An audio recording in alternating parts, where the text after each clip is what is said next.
Nigeria is tightening its grip on how multinational companies operating in the country calculate their tax obligations. Under the Nigeria Tax Act 2025, royalty payments made by foreign companies to their parent firms abroad will no longer automatically qualify as deductible business expenses.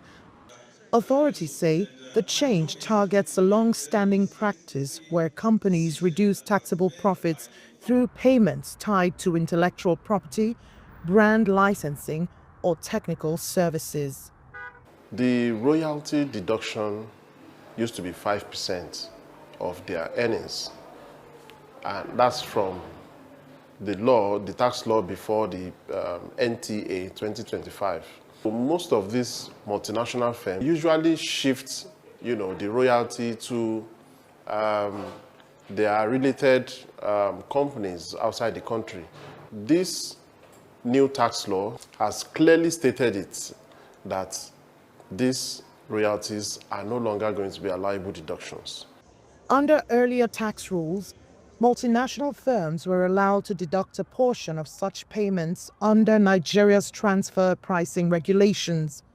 But tax authorities say the system created loopholes that allowed profits generated locally to be transferred abroad while lowering tax liabilities in Nigeria.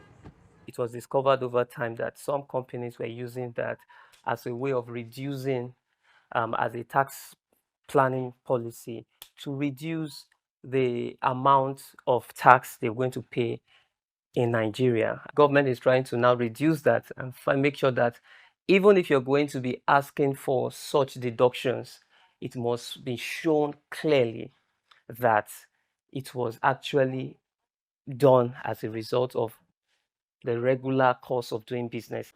The reform is part of a broader effort by Nigeria to strengthen domestic revenue collection and align with global efforts to curb corporate tax avoidance. The new rules will particularly affect multinational companies operating in sectors such as oil and gas, telecommunications, mining, and technology. Nigeria depends heavily on multinational companies across several key industries, but with authorities tightening how cross-border payments are treated for tax purposes, many firms may now need to reassess their tax structures and compliance strategies in the country. Economists say the move mirrors tax reforms already adopted in several countries aimed at limiting profit shifting by multinational corporations. But the policy could also shape how investors evaluate Nigeria's business environment.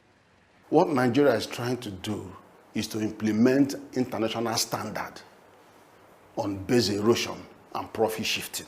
People who are operating within the law want to have fairness, predictability in their dealings with governments. For now, analysts say the success of the reform will depend on enforcement and how companies adapt to the stricter compliance requirements. Kelechi Amekalam, CGTN Abuja, Nigeria.